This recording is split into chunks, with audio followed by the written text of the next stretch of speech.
Aujourd'hui, dans notre programme, je veux vous expliquer comment la prière simple peut vous aider à surmonter les problèmes les plus compliqués.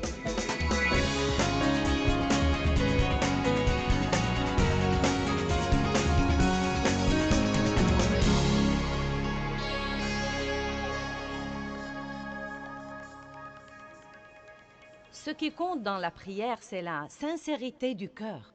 La Bible nous enseigne que Dieu prête attention à la prière simple et fervente. Mais écoutez, la prière fervente n'est pas nécessairement retentissante ou longue.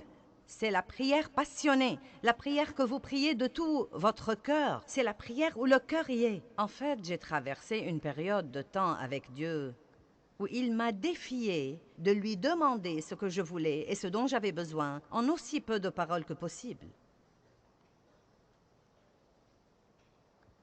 Et c'était vraiment difficile parce que nous avons du mal à dire, par exemple, si nous faisons quelque chose de mauvais, « Dieu, je sais que c'était mauvais, je l'admets, et je te demande de me pardonner. » Merci, Seigneur.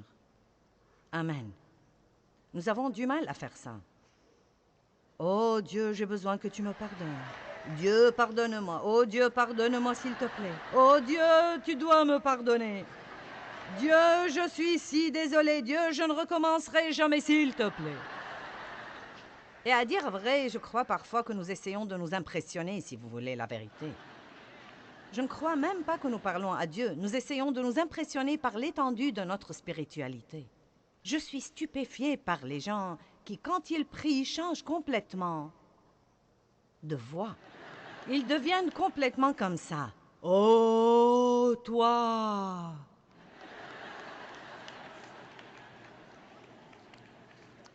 Donc, je ne sais pas ce que vous en pensez, mais la prière est une conversation avec Dieu. C'est demander à Dieu de répondre à vos besoins ou aux besoins de quelqu'un d'autre. C'est le louer, c'est le remercier, c'est l'adorer. C'est lui confier des choses et lui consacrer des choses. C'est beaucoup de choses merveilleuses qui devraient faire partie de la vie de tous les jours. Tout comme la respiration. La prière devrait être comme la respiration. Ne pas prier est un péché. La pire chose qui puisse arriver si vous ne priez pas, c'est rien.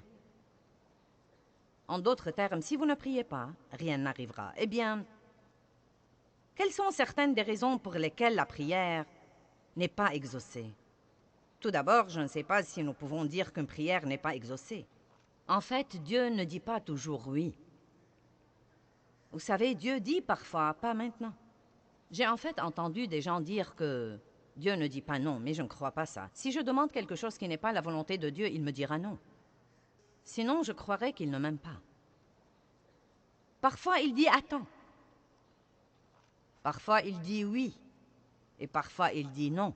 Mais une des choses que nous devons comprendre, c'est que quoi qu'il dise, ce qu'il dit est toujours juste. Et si Dieu dit « attends », c'est que c'est mieux pour moi d'attendre. Quel que soit ce que ça me fait mal, quel que soit ce que j'en pense, il y a une certaine raison pour laquelle ce n'est pas bon ou ce n'est pas mieux pour moi d'avoir cette chose maintenant. Si Dieu dit non, il n'essaye pas de me cacher des choses, il n'essaye pas de m'empêcher d'avoir quelque chose que je veux. Il a simplement quelque chose de meilleur en tête, et je ne suis pas assez intelligente pour savoir comment le demander. Donc, je suis reconnaissante que Dieu me donne ce qu'il sait que je devrais avoir. Et laissez-moi vous dire quelque chose, bien-aimé. Quand vous arrivez au point où vous pouvez faire confiance à Dieu dans ces choses-là, ce que la vie peut devenir douce. Car vous n'êtes plus obligé de lutter avec les choses tout le temps. Vous savez ce qui nous contrarie? Essayez de faire que quelque chose se produise, que seul Dieu peut en fait produire. Allez, comprenez ça ce soir. Essayez de faire que quelque chose se produise que seul Dieu peut produire. Puis-je vous dire quelque chose? Vous ne pouvez pas changer les membres de votre famille. Bulletin, flash, flash du ciel. Vous ne pouvez pas changer les membres de votre famille. Vous pouvez leur donner l'exemple. Et à dire vrai, si nous faisons un petit effort pour donner l'exemple un peu plus, et si nous fermons notre bouche un peu plus, et si nous arrêtons de dire à tout le monde ce qu'ils devraient faire, eh bien, c'est encore tôt et je prêche bien déjà.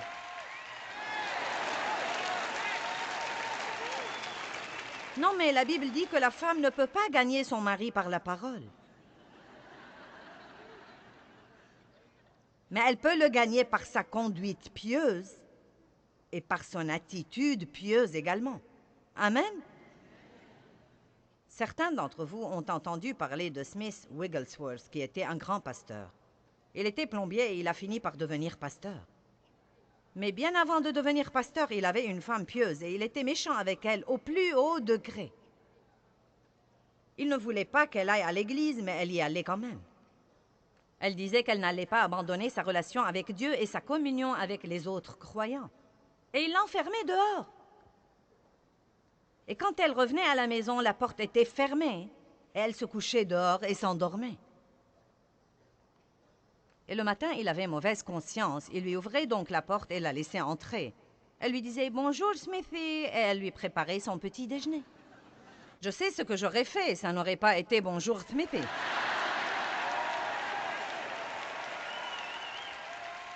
Mais d'un autre côté, si j'étais mariée à cet homme, il serait resté plombier et ne serait jamais devenu grand pasteur. Mais elle lui donnait l'exemple dont nous avons parlé.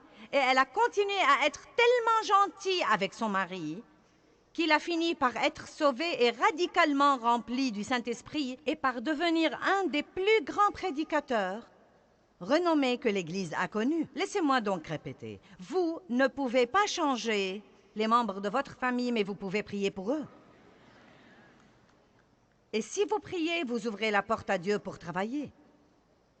Si nous essayons de faire les choses sans faire intervenir Dieu, cela empêche littéralement Dieu de travailler parce que nous sommes les associés de Dieu. Et nous ne devons pas exécuter nos plans et nous attendre à ce que Dieu les bénisse ensuite. Nous devons passer un temps avec Dieu et apprendre ce qu'il veut faire et suivre son exemple.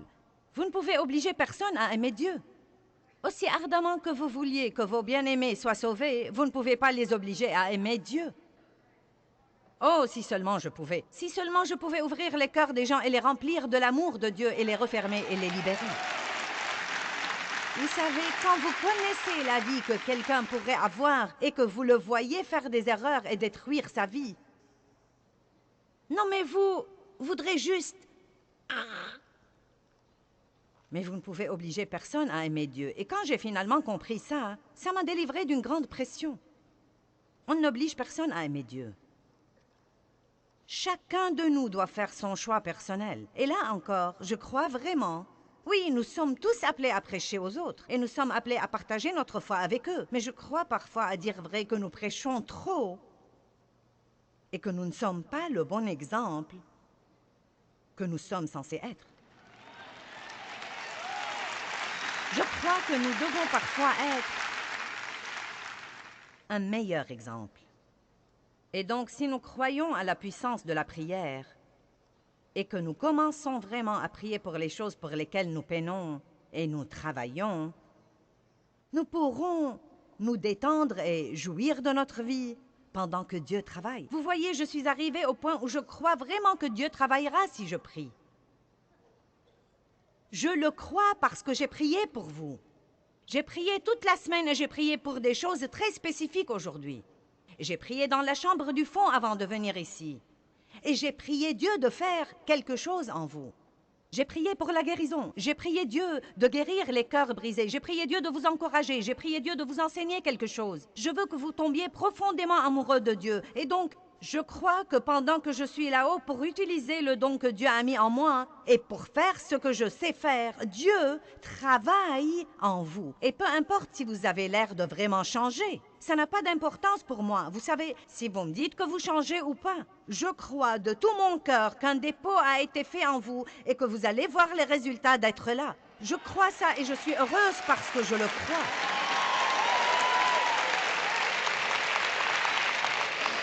Je suis heureuse au plus haut degré, car je crois en ce moment que je suis au milieu de la volonté de Dieu. Et je crois que ce que je fais, je le fais de mon mieux. Et je crois que la parole de Dieu va avoir un effet sur vous. Savez-vous quand j'étais malheureuse?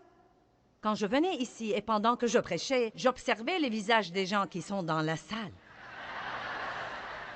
Quelqu'un faisait...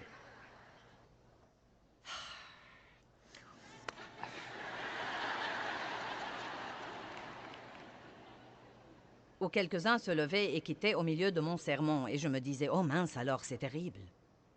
C'est horrible, j'ai le mauvais message. Non, non, non, non, non, non. Non. Vous devez croire que Dieu travaille quand vous priez. Je suis maintenant arrivée au point où si quelqu'un quitte quand je prêche, je me dis, tu rates un bon message.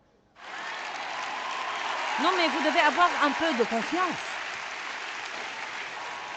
Arrêtez de laisser vos circonstances vous gouverner. Puis-je vous dire quelque chose? Regardez-moi. Vous n'avez pas assez de temps à perdre sur cette terre à être malheureux. Bonjour. J'ai dit que nous n'avions pas assez de temps à perdre sur cette terre à être malheureux. Et vous savez, quand vous avez 13 ou 14 ou 20 ou 25 ans, vous croyez que vous avez du temps à perdre. Mais quand vous commencez à avoir 50 et 60 et 61 et 62 et 63 et Dave a 66 ans... Quand vous vieillissez comme ça, quand vous prenez de l'âge... Non, sérieusement, vous savez quoi? Plus vous vivez, plus vous réalisez que vous n'avez plus de temps à perdre. Je ne vais plus gaspiller mes jours à être fâché désormais. Vous m'offensez, je prie pour vous. Vous me blessez, je prie quand même pour vous. Je ne vais plus vivre malheureuse désormais. Vous m'entendez? J'ai dit que je n'allais plus vivre malheureuse désormais. Et vous devez vous-même être aussi intransigeant sur ce point. Vous devez croire à la puissance de la prière et arrêter d'essayer de faire quelque chose à propos de quelque chose pour lequel vous ne pouvez rien faire. Arrêtez d'essayer de vous débarrasser de choses dont Dieu seul peut vous débarrasser. Et n'essayez plus d'avoir toutes ces choses que vous n'allez jamais avoir, à moins que Dieu ne décide de vous les donner. Voici donc ce que je dis. Si vous voulez une chose, demandez-la à Dieu. S'il ne vous la donne pas, sachez qu'il a quelque chose de mieux en tête ou que ce n'est pas le bon moment. Ne piquez pas une crise là-dessus. Si vous ne l'avez pas quand vous croyez que vous devez l'avoir, dites « elle viendra ». Elle fait son chemin. Le seul moyen de recevoir quoi que ce soit de Dieu, c'est de le croire d'abord par la foi et ensuite vous le verrez se réaliser. Vous savez qu'est-ce que la foi? La foi, c'est croire en l'invisible. C'est ce que c'est que la foi. La foi, c'est croire en ce que vous ne pouvez pas voir. Si vous pouvez le voir, vous n'avez pas besoin de foi. Les raisons pour lesquelles une prière n'est pas exaucée. Eh bien, tout d'abord, les gens ne prient pas. C'est la première grande raison. Allez à Jacques 4:2. Vous apprendrez à libérer des choses par la prière.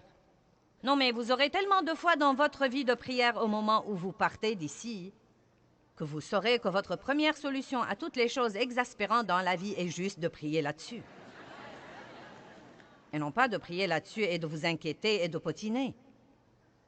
De prier là-dessus et de faire une confession négative.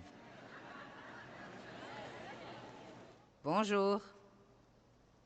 Vous savez, je crois que Jacques chapitre 4 nous enseigne beaucoup de choses. Verset 1, d'où viennent les luttes? Les luttes, c'est tout ce bouleversement que nous avons. Exaspéré, énervé, dérangé. D'où viennent les luttes et comment est-ce que les conflits et les querelles surviennent parmi vous? Il dit, eh bien, ils surviennent de vos désirs qui combattent toujours dans vos membres physiques. En d'autres termes, il dit, les luttes surviennent à cause des trucs que vous voulez. Vous êtes jaloux, vous convoitez ce qu'ont les autres. Vos désirs ne sont pas réalisés et vous devenez des meurtriers, car détester, c'est assassiner en ce qui concerne vos cœurs. Wow! Donc, qu'est-ce que ça dit de la jalousie? Vous êtes devenu très silencieux. Non, mais pensez-y. Nous ne sommes pas censés vouloir ce que quelqu'un d'autre a à tel point que nous lui en voulons de l'avoir. Et vous savez ce que j'ai finalement découvert et qui m'a finalement beaucoup soulagée? Pendant longtemps, je ne pouvais pas comprendre pourquoi les gens avaient toujours à redire de n'importe quelle belle chose que j'avais. Quand vous êtes exposé à l'opinion publique, tout le monde se mêle de vos affaires. Et si vous avez une belle voiture, quelqu'un dira « Je ne crois pas que tu dois la conduire. » Si vous faites ceci, je ne crois pas. Non, non, non, non, non, non. Mince alors, tu as vu la tenue qu'elle portait? Vous savez ce que j'ai finalement compris? Ils s'en fichent pas mal de ce que je l'ai. Ils sont jaloux car ils ne l'ont pas. « 」 « 」 « 」 « 」 « 」 « 」 « 」 « 」 « 」 « 」 « 」 « 」 « 」 « 」 « 」 « 」 « 」 « 」 « 」 « 」 « 」 « 」 « 」 « 」 « 」 « 」 « 」 « 」 « Et il en va de même pour vous, vous savez.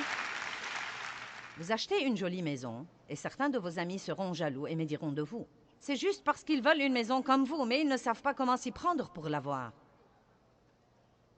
Il dit ici, d'où viennent les luttes? Qu'est-ce qui nous garde vexés? Je n'ai pas le temps d'être contrarié par ce que quelqu'un d'autre a. Nous n'allons pas comparaître devant Dieu à la place des autres. Chacun va comparaître devant Dieu et rendre compte pour lui-même. Chaque homme comparaîtra devant Dieu et rendra compte pour lui-même. Nous ne devons pas nous inquiéter de ce que quelqu'un d'autre fait ou ne fait pas, ou de ce qu'il possède ou ne possède pas, ou de ce qu'il dépense ou ne dépense pas, ou de ce qu'il a ou n'a pas, car nous n'allons pas répondre de lui. Nous nous épargnerons d'ennui si nous nous occupons de nos affaires. Vous brûlez de jalousie et de colère et vous n'avez pas le contentement et le bonheur que vous voulez. Vous avez des querelles et des luttes. Et franchement, il y a environ 20 ans, la phrase suivante a changé ma vie. Vous ne possédez pas parce que vous ne demandez pas. Quel beau verset. Vous ne possédez pas parce que vous ne demandez pas. Et je me suis rendu compte, ce jour-là, il y a une bonne vingtaine d'années, quand je lisais ce verset et que j'étais une jeune chrétienne et une jeune ministre, frustrée, et j'essayais de faire que toutes ces choses se produisent, et elles ne se produisaient pas, et j'essayais de faire grandir mon ministère, et de faire ceci à mon mari, et cela à mes enfants, et quelque chose d'autre aux autres. Je me fâchais contre les gens parce qu'ils n'ont pas aimé ceci ou cela.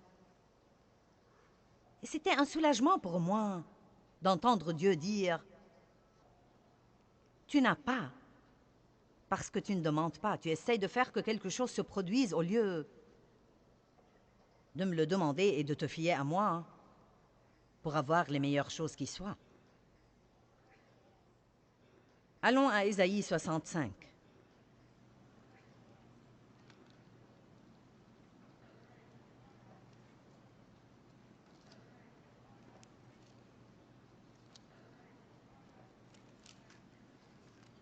Versets 1 et 2.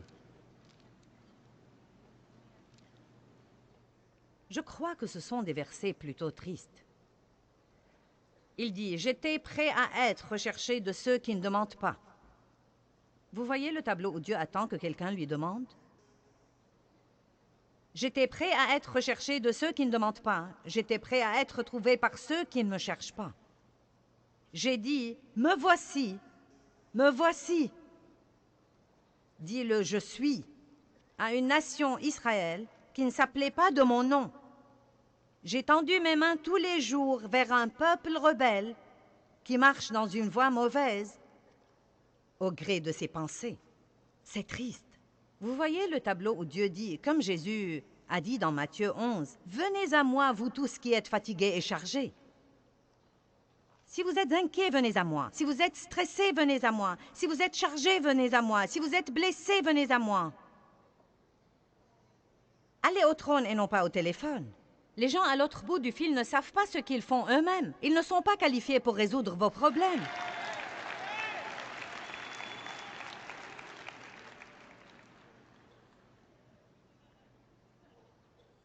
N'est-ce pas un verset génial? J'étais prêt à être recherché de ceux qui ne demandent pas. J'ai dit, me voici, me voici. Mais personne ne m'a cherché. Dieu est un bon Dieu. Hébreux 11:6 dit, sans la foi, il est impossible de plaire à Dieu.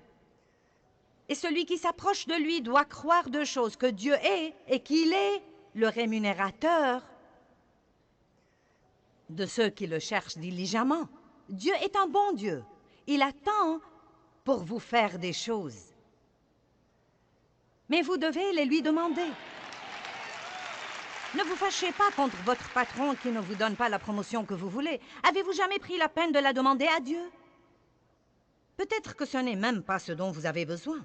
Qui sait, peut-être que Dieu essaye de vous faire quitter ce travail stupide de toute façon pour aller travailler ailleurs. Et vous craignez de ne pas pouvoir gagner autant d'argent ailleurs. Ça me surprend combien de gens mènent une vie qu'ils détestent parce qu'ils ont peur de faire quelque chose d'autre.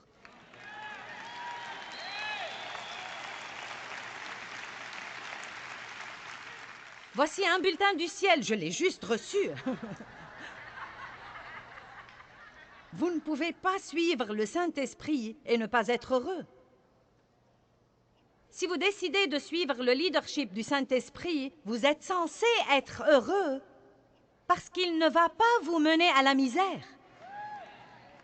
Il va vous mener à la justice, à la paix et à la joie dans le Saint-Esprit parce que le royaume de Dieu, c'est ça. Ça alors. Le psaume 2:8 dit « Demande-moi et je te donnerai les nations pour héritage. » Demande-moi et je te donnerai les nations. Ce n'est pas pour moi, je ne suis qu'une ménagère. Ce n'est pas pour moi, je ne suis qu'un mécanicien de camion. Ce n'est pas pour moi, je ne suis qu'un éboueur. Eh bien, vous savez quoi? Ce sont tous des travaux très importants. Mais mince alors, vous pouvez prier pour les nations et vous pouvez prier Dieu de vous donner vos voisins et de vous donner les nations. Si vous n'allez pas prier des prières hardies, vous n'allez jamais rien avoir de Dieu. Vous pouvez avoir un peu, car si vous priez pour un peu, vous pourriez avoir un peu. Mais je préférerais prier pour beaucoup et en avoir la moitié plutôt que d'avoir le peu. Pourquoi donc ne pas prier hardiment? C'est la deuxième raison que j'ai ici pour laquelle les gens croient que leurs prières ne sont pas exaucées ou ne sentent pas que la prière produit grand-chose dans leur vie. C'est que les gens ne prient pas hardiment. Eh bien, Dieu, si tu me fais juste ceci, Dieu, si tu me fais juste cela, je ne veux pas exaspérer personne, j'essaie juste de donner un coup de pied à une vache sacrée, là. Si vous vous écoutez prier ou si vous écoutez tous les autres prier, les gens utilisent constamment le mot « juste ». Dieu, si tu peux juste nous aider. Dieu, si tu peux juste nous oindre. Dieu, si tu peux juste répondre à ce besoin. Dieu, si tu peux juste être là avec nous. Et cela m'a dérangé un jour et j'ai cherché le mot « juste » et il veut dire à peine assez pour se débrouiller. C'est ce qu'il veut dire, à peine assez pour se débrouiller. Mais écoutez-moi, non mais même en le sachant, j'ai vraiment du mal à l'enlever de mes prières. Et je crois que c'est cette attitude innée en nous comme quoi, eh bien, ne vous avisez pas de trop demander à Dieu. Eh bien, Dieu, veux-tu me pardonner juste cette fois? Pourquoi ne pas dire, Dieu, pardonne-moi cette fois, et demain j'aurai besoin que tu me pardonnes encore une fois? Car c'est bien la vérité, et Dieu la connaît déjà. Pourquoi ne commençons-nous pas à être des gens réels avec un Dieu réel qui sait tout sur nous? Devinez quoi? Vous ne surprenez pas Dieu, il savait ce qu'il aurait quand il vous a appelé. Je dis toujours, après que Dieu m'ait appelé au ministère, il n'a pas regardé Jésus une semaine plus tard pour lui dire « Oh non, maintenant qu'allons-nous faire ?» Je me rappelle la femme à qui j'ai parlé dans le magasin. Elle était employée là. Et je lui posais des questions sur sa rémunération. Touches-tu une commission ou un salaire? Comment est-ce que ça marche? Et elle m'a dit, eh bien, en fait, je touche un salaire. Mais elle a dit, je dois faire mon quota pour garder mon travail. Je lui ai dit, ça va pour toi? Elle a dit, non, en réalité, je suis très effrayée en ce moment, je n'ai pas fait mon quota. Et on m'a déjà réprimandé 2 ou 3 fois. Eh bien, la femme était chrétienne, nous parlions du Seigneur. Elle m'a reconnue de la télé et donc nous parlions. Elle a été à l'église toute sa vie. Et je lui ai dit, tu pries Dieu de trouver grâce aux yeux des gens pour que quand ils viennent acheter des trucs ici, qu'ils viennent à toi pour se renseigner? Et elle m'a dit, eh bien, ce ne serait pas bien, n'est-ce pas? Elle a dit, c'est ce que la femme a dit. Et elle a été dans l'église toute sa vie. Ce n'est pas juste de prier pour l'argent. J'ai dit, en as-tu besoin?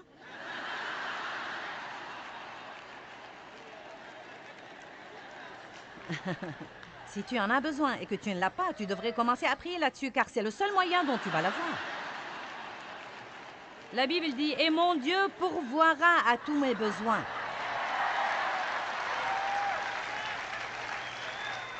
Maintenant, nous déraillons si nous ne prions que pour les trucs et l'argent. Mais en réalité, la femme avait une vie de prière pathétique, pitoyable, faible, une vie de prière molle.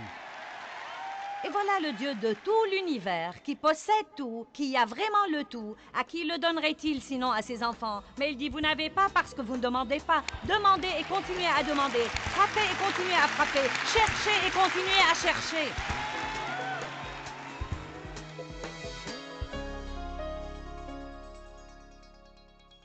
Eh bien, Jacques 4,2 dit, vous n'avez pas parce que vous ne demandez pas. Et ça m'a vraiment changé la vie quand j'ai découvert que je ne devais pas travailler aux choses et essayer de faire qu'elles se produisent et que je pouvais les demander à Dieu.